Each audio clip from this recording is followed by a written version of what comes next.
Assalamualaikum warahmatullahi wabarakatuh. Anak-anak, hari ini kita akan belajar tema 6, panas dan perpindahannya. Subtema 2, perpindahan kalor di sekitar kita. Pada pembelajaran 1, materi hari ini adalah perpindahan kalor atau panas secara konduksi dalam kehidupan sehari-hari. Tujuan pembelajaran 1. Siswa mampu mengetahui jenis benda berdasarkan kemampuan menghantar kalor atau panas. 2.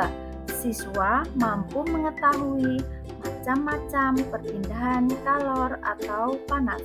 3. Siswa mampu mengetahui contoh perpindahan kalor atau panas secara konduksi. Berdasarkan asas Black, kalor yang dilepaskan sama dengan kalor yang diserap. Dalam hal ini, benda yang melepas kalor adalah benda yang bersuhu lebih tinggi, sedangkan benda yang menerima kalor adalah benda yang bersuhu lebih rendah.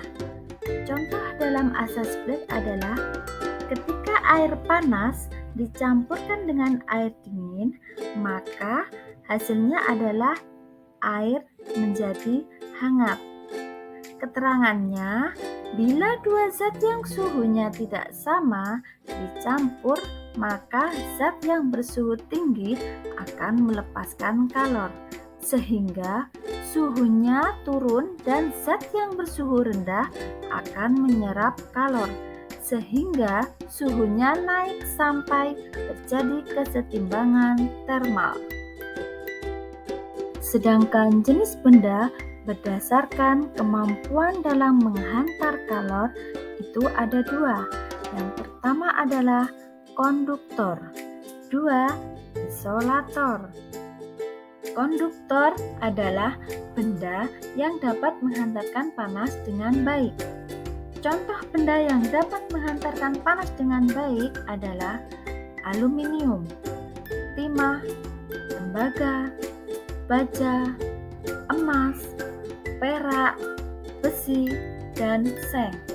Sedangkan isolator adalah benda yang tidak dapat menghantarkan panas dengan baik. Contoh benda yang tidak dapat menghantarkan panas dengan baik adalah plastik, keramik, karet, kayu, kain, benang wol, gabus, dan kertas. Kalor atau panas dapat berpindah melalui 3 cara, yaitu perpindahan panas secara konduksi, konveksi, dan radiasi. Selanjutnya, kita akan membahas pengertian perpindahan panas secara konduksi. Konduksi sama dengan hantaran. Konduksi adalah perpindahan panas melalui zat padat yang tidak ikut mengalami perpindahan. Artinya, perpindahan kalor pada suatu zat tersebut tidak disertai dengan perpindahan partikel-partikelnya. Berikut ini contoh perpindahan kalor secara konduksi. Ujung batang logam jika dipanaskan pada api secara terus-menerus, maka panas api akan berpindah ujung logam yang lainnya, tetapi tidak disertai perpindahan partikel zat tersebut. Contoh perpindahan kalor secara konduksi dalam kehidupan sehari-hari. 1.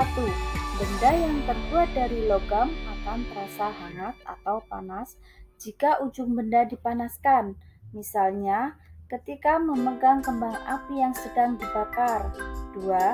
Knalpot motor menjadi panas saat mesin dihidupkan. 3.